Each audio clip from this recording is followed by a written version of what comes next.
Doctor, ಈಗ ನಮಗೆ piles ಉಂಟಾಗ್ತಿದೆ ಅನ್ಬೇಕಾದ್ರೆ initial stages ಅಲ್ಲಿ ಸಿಂಪ್ಟಮ್ಸ್ ಯಾವ ರೀತಿಯಾಗಿರುತ್ತೆ ಸ್ಟಾರ್ಟಿಂಗ್ ಅಲ್ಲಿ? ಈ ಮೂಲ ವ್ಯಾಧಿಯಿಂದ ಅಥವಾ ಹೆಮರಾಯ್ಡ್ಸಿಂದ ಲಕ್ಷಣಗಳು ಉಂಟಾಗ್ತಕ್ಕಂಥದ್ದು ಒತ್ತಡ ಜಾಸ್ತಿ ಆದಾಗ, ಆ ರಕ್ತನಾಳಗಳು ಹೊರಗೆ ಬರಲಿಕ್ಕೆ ಶುರುವಾದಾಗ, ಲಂಪ್ ಅಂತ ಹೇಳಿದ್ರೆ ಹೊರಗಡೆ ಒಂದು ಗ್ರಂಥಿ ಥರ ಬರ್ತಕ್ಕಂಥದ್ದು. ಲಂಪ್ಸ್ ಒಂದು ಲಕ್ಷಣ.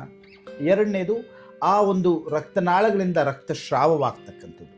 ಅಂದರೆ ಗುದನಾಳದಲ್ಲಿ ಮಲ ವಿಸರ್ಜನೆಯಲ್ಲಿ ರಕ್ತ ವಿಸರ್ಜನೆ ಆಗ್ತಕ್ಕಂಥದ್ದು.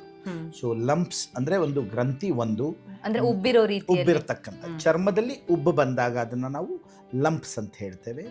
ಎರಡನೇದು ಮಲ ವಿಸರ್ಜನೆಯಲ್ಲಿ ರಕ್ತಸ್ರಾವವಾಗ್ತಕ್ಕಂಥದ್ದು, ಅಂದರೆ ರೆಕ್ಟಲ್ ಬ್ಲೀಡಿಂಗ್, ಎರಡನೇ ವಿಚಾರ. ಮೂರನೇದು ತುರಿಕೆ ಆಗ್ತಕ್ಕಂಥದ್ದು, ಇಚ್ಚಿಂಗ್ ಅಂತ ಹೇಳ್ತೇವೆ.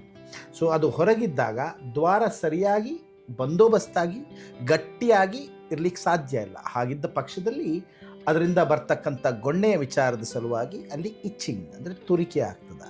ಅದು ಮೂರನೇದು. ನಾಲ್ಕನೇದು ಮ್ಯೂಕಸ್ ಲೀಕೇಜ್ ಅಂತ ಹೇಳ್ತೇವೆ. ಮ್ಯೂಕಸ್ ಅಂದರೆ ಆ ಗೊಣ್ಣೆಯ ರೀತಿಯ ಒಂದು ರಸಾಯನ ಹೊರಗೆ ಬರ್ತಕ್ಕಂಥದ್ದು, ಅದನ್ನು ಮ್ಯೂಕಸ್ ಡಿಸ್ಚಾರ್ಜ್ ಅಂತ ಹೇಳ್ತೇವೆ. ಇದು ಮುಖ್ಯವಾದ ಲಕ್ಷಣಗಳು. ಕೆಲವೊಮ್ಮೆ ಆ ರಕ್ತನಾಳಗಳಲ್ಲಿ ರಕ್ತ ಹೆಪ್ಪುಗಟ್ಟಿದಾಗ ಬಹಳ ನೋವು ಬರ್ತದೆ. ಆವಾಗ ಅದನ್ನು ಥ್ರಾಂಬೋಸ್ಡ್ ಹೆಮರಾಯ್ಡ್ ಅಂತ ಹೇಳಿದರೆ ಮೂಲ ವ್ಯಾಧಿಯಲ್ಲಿ ರಕ್ತ ಹೆಪ್ಪುಗಟ್ಟಿರತಕ್ಕಂಥ ಒಂದು ಪರಿಸ್ಥಿತಿಗೆ ನಾವು ಥ್ರಾಂಬೋಸ್ಡ್ ಹೆಮರಾಯ್ಡ್ ಅಂತ ಹೇಳ್ತೇವೆ. ಸೊ ಹಾಗಾಗಿ ನೋವು ಸಾಮಾನ್ಯವಾಗಿ ಮೂಲ ವ್ಯಾಧಿಯ ಒಂದು ಲಕ್ಷಣ ಅಲ್ಲ. ಸಾಮಾನ್ಯವಾಗಿ ಅದೇ ಮೂಲ ವ್ಯಾಧಿಯಲ್ಲಿ ರಕ್ತ ಹೆಪ್ಪುಗಟ್ಟಿದಾಗ ಅದನ್ನು ಥ್ರಾಂಬೋಸ್ಡ್ ಹೆಮರಾಯ್ಡ್ ಅಂತೇವೆ.